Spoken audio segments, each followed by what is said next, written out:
So, for the record, I have no investment whatsoever in anything related to this. I play no Wizards of the Coast games. I have never played Dungeons and Dragons.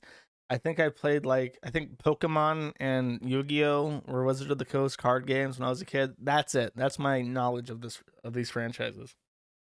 However, from what I understand, Dungeons and Dragons was bought, or Wizards of the Coast was bought by Hasbro, and Dungeons and Dragons was owned by Wizards of the Coast. So for decades, I would imagine, based on how long running the success of Dungeons and Dragons has been, Wizards of the Coast, and presumably whatever company created Dungeons and Dragons, because now it's all one megacorp, but it used to be every little thing was owned by one company, or it's by its own company. But I assume that they've been releasing these games under what's called the Open Gaming License for a very long time. And what that means is that Dungeons and Dragons puts out the rule book, they test things, they think it through, they tweak things to keep the game fair. I imagine that when you have a role-playing game like that, it's a mix of trying to give the players the leeway to explore whatever plot that the game master has, while trying to keep it fair, that it's not like one specific path has a meta advantage over the rest. I really don't know how it works, but basically they put out the rulebook. I don't know if they put out anything else. I'm assuming that there's a huge line of like official merch and accessories and all sorts of stuff for people to play the game. But it's released under this open gaming license, which allows third parties to put out their own stuff. So if you have your own idea of how you want to, if you have like a cool idea to augment the rulebook, or provide players with accessories to play the game and have more fun with it, then you can do so.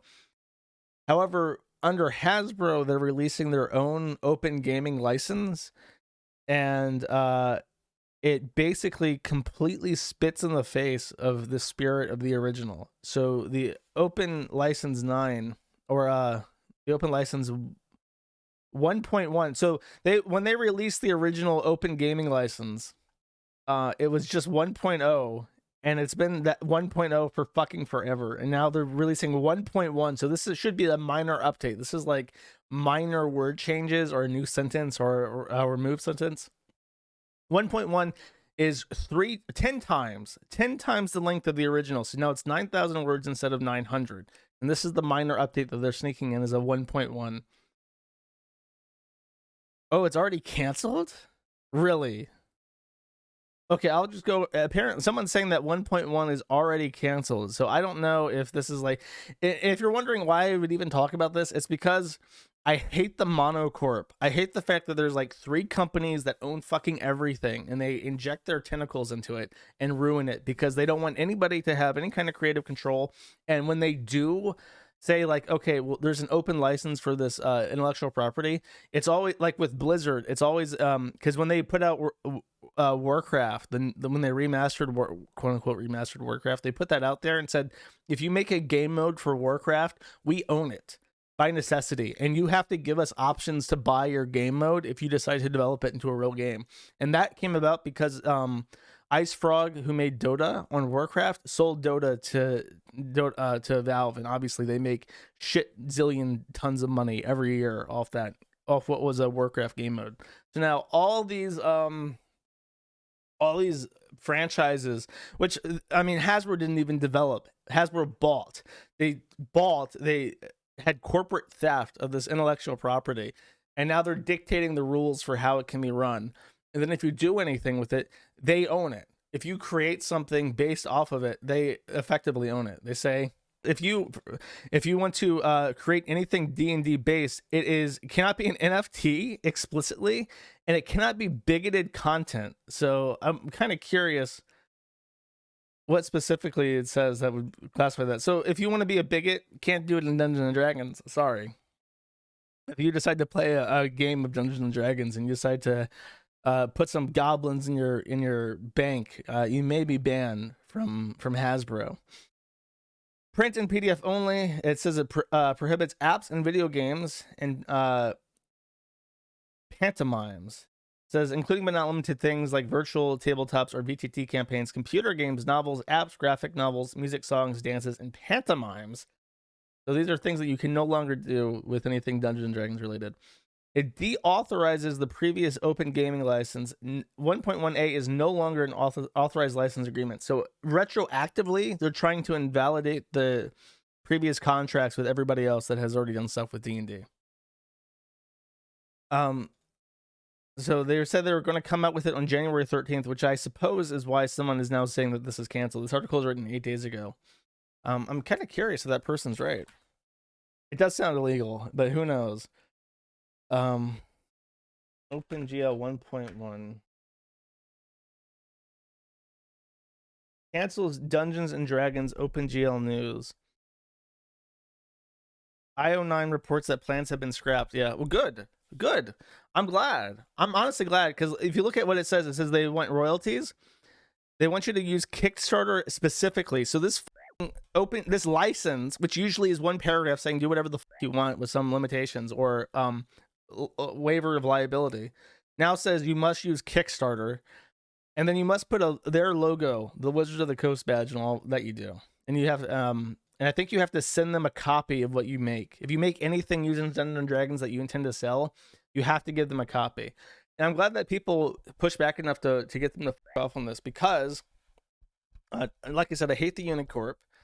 Though on the other hand, I'm always really torn on accelerationism. Like, I would love it for things to become so shitty and awful that people are just forced to build new stuff. Like Dungeons and Dragons, we're gonna build our own thing, and it's gonna have blackjack and hookers. But the thing is that when people try to do that, it almost never succeeds.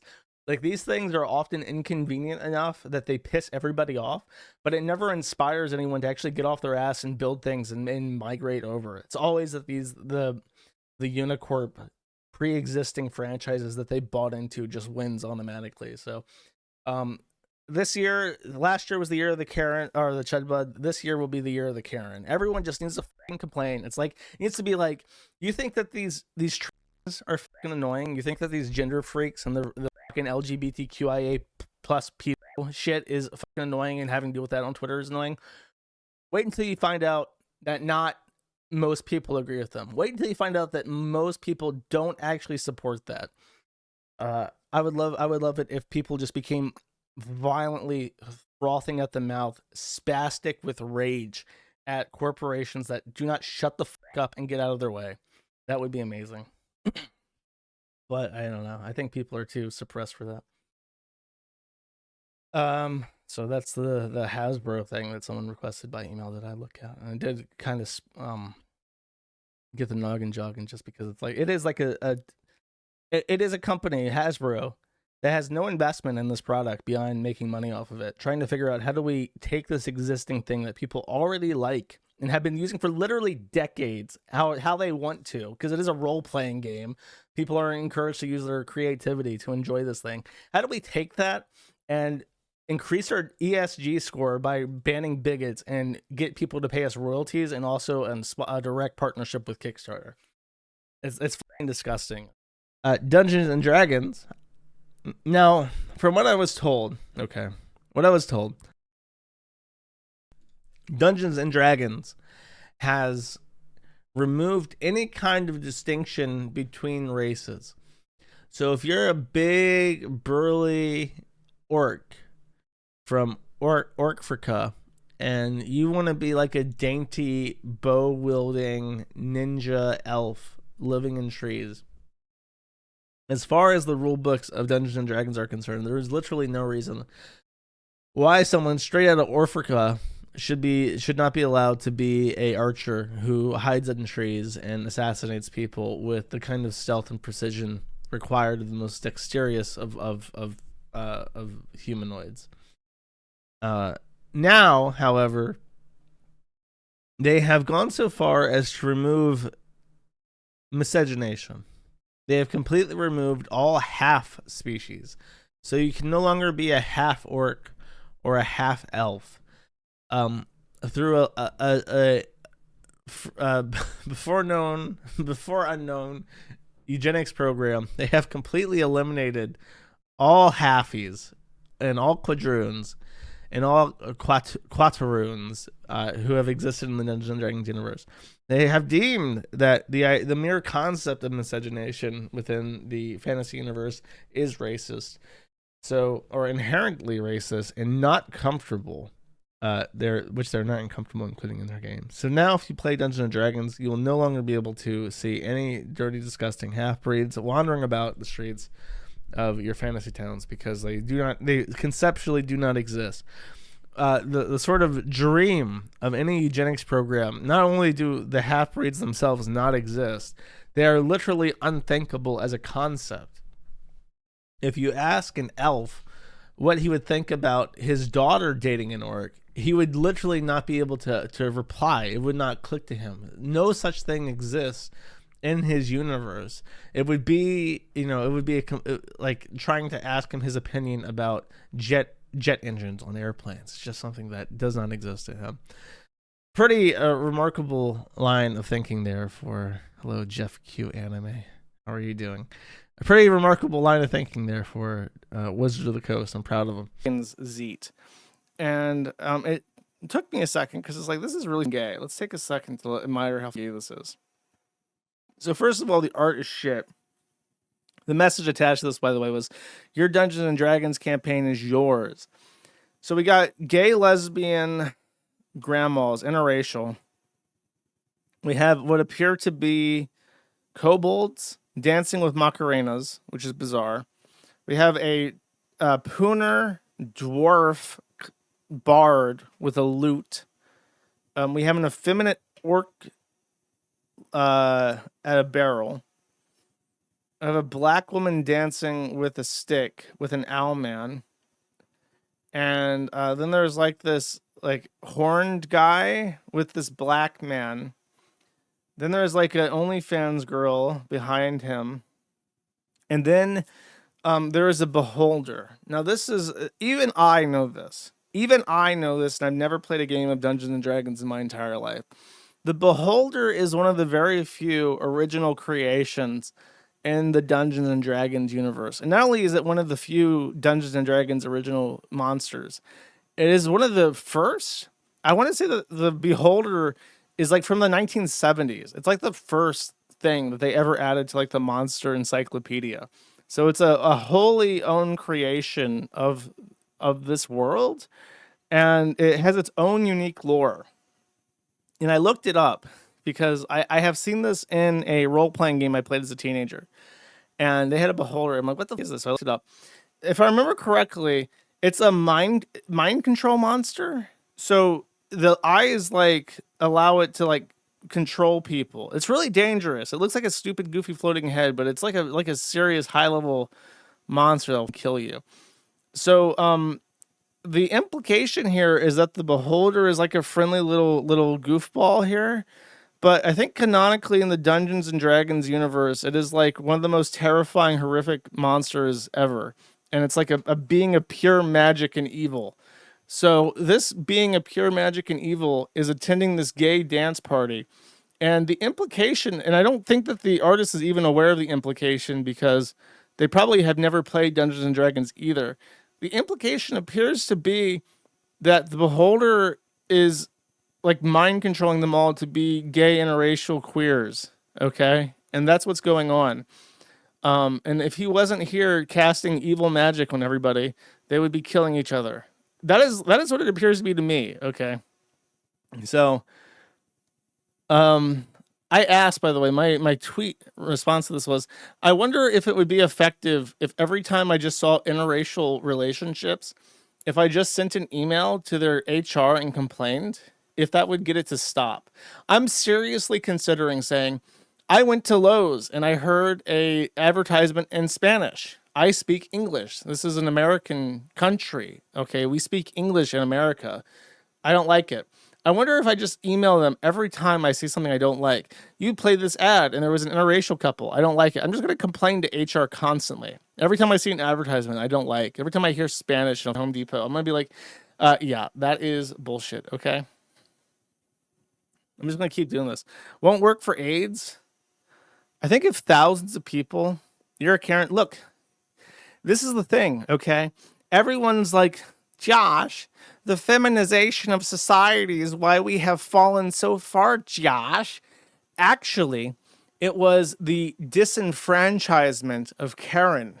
It was the beleaguering of Karen is why we have fallen so far.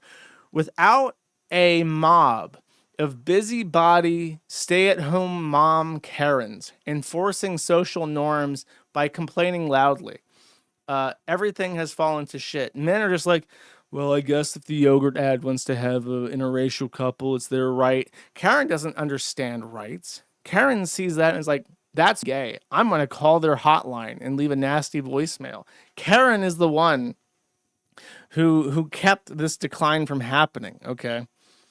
You're one of those. Okay. Your name is Tex Mex. I got an email from a woman, and she said that she had moved to Mexico to be with her boyfriend, and she was from the UK. So the UK is now so bad that the British are now fleeing to Mexico to get their Salsa Verde cards. That's how bad the UK is. The Karens are so disenfranchised now in the UK, they're just fleeing to Mexico. That was Elaine? I don't think so. That'd be funny. Unfortunately, Elaine's too much of a pussy to hook up with Ethan Ralph. Ethan Ralph is able to score with much. I'm terminating that thought. I don't know. I'm in a situation where I have talked myself into a corner where there is no joke that I can make that is not going to imminently destroy things. Okay. I'm just saying that Elaine can't do it. She's not capable for whatever reason. Anyways, people have also ran this image through Grok. Let's see what the outputs are here. That seems to be lore accurate. Look, as the monster comes up and starts laser beaming everybody and setting them on fire, the beholder's just chilling. The beholder is on his side, completely unfazed by the demon melting everybody with his laser beams. Okay. Then this one, I think that this is a merging of worlds here.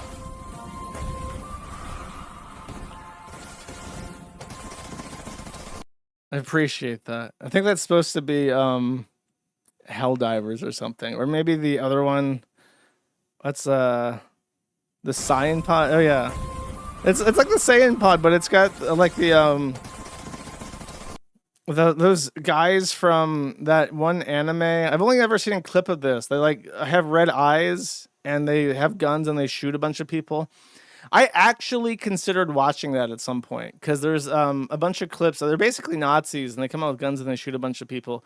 But everyone told me that it's gay and not to bother watching it. It's only the scenes that they use in music videos that are worth watching. Yeah, Shenro. That's it.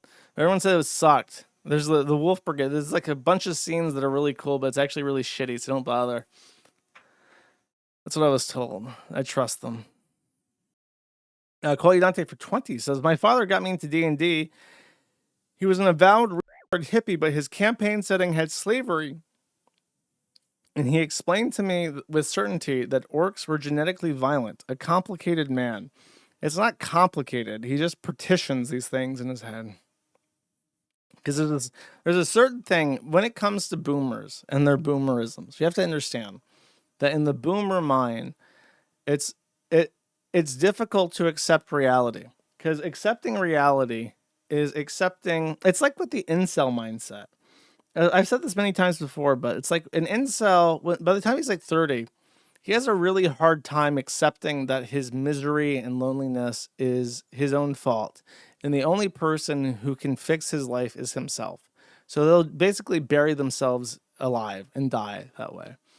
And that kind of coming to a realization is very hard for boomers as well, because it's like, if the things that we believe about race and coexistence aren't true, then that means that we've kept this entire country forever. And there's going to be a violent civil war in the future, and we're the sole cause for it, and there is no easy undoing this anymore. That's a hard realization to come to when you're like 70. So they just cope and seethe about it. And it's a hard realization even if you're young. Like knowing that you can't just, you're never going to hashtag coexist. You're going to have to eventually pull that Band-Aid off or just lose and succumb to like violent foreign ideology. That's a hard thing to come to, you know. It's hard to admit to yourself that it's going to get real ugly.